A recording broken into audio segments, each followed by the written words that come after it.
Belajar materi pokok soal seleksi kompetensi P3K 2023. Formasi guru ahli pertama. Yuk belajar bareng bersama Fasda Aksan. Here we go.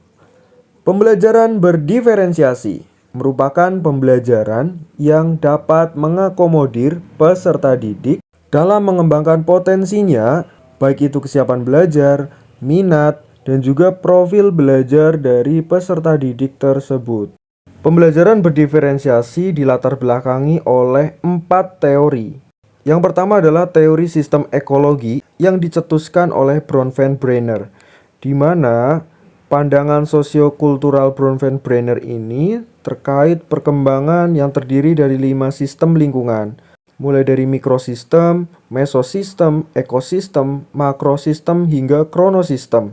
Yang kedua, teori multiple intelligence atau kecerdasan majemuk, di mana ada 8 bentuk kecerdasan. Tentunya ini memiliki komponen inti dan ciri-ciri yang berbeda pada setiap individu yang menentukan kadar profil kecerdasannya.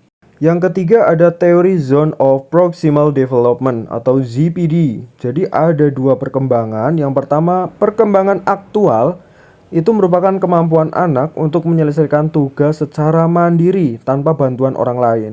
Kemudian perkembangan potensial itu kemampuan anak untuk menyelesaikan tugas dengan bantuan orang dewasa.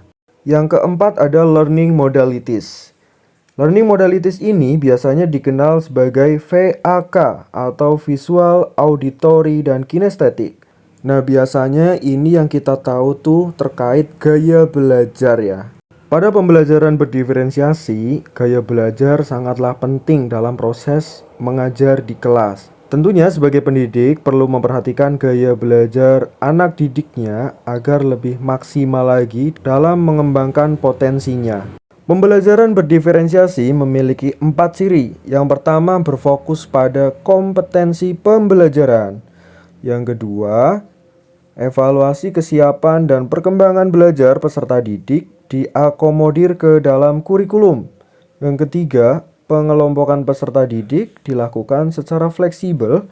Dan 4, peserta didik menjadi pembelajar yang aktif. Dan pembelajaran berdiferensiasi ini merupakan pembelajaran yang student center atau pembelajaran yang berpusat kepada siswa. Selain memahami prinsip, pengertian, ciri-ciri, kita juga mempelajari aspek pembelajaran berdiferensiasi.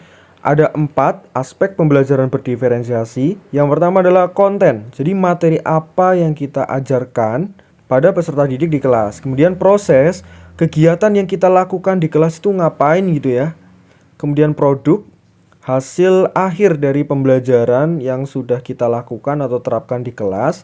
Dan lingkungan belajar. Nah, itu bisa jadi susunan kelas secara personal atau sosial atau dibentuk susunan tertentu gitu ya. Yang intinya agar peserta didik memiliki motivasi yang tinggi dalam belajar serta lingkungan yang aman, nyaman, dan kondusif. Oke, biar lebih nyantol belajarnya, yuk kerjain 2 soal terkait pembelajaran berdiferensiasi ini.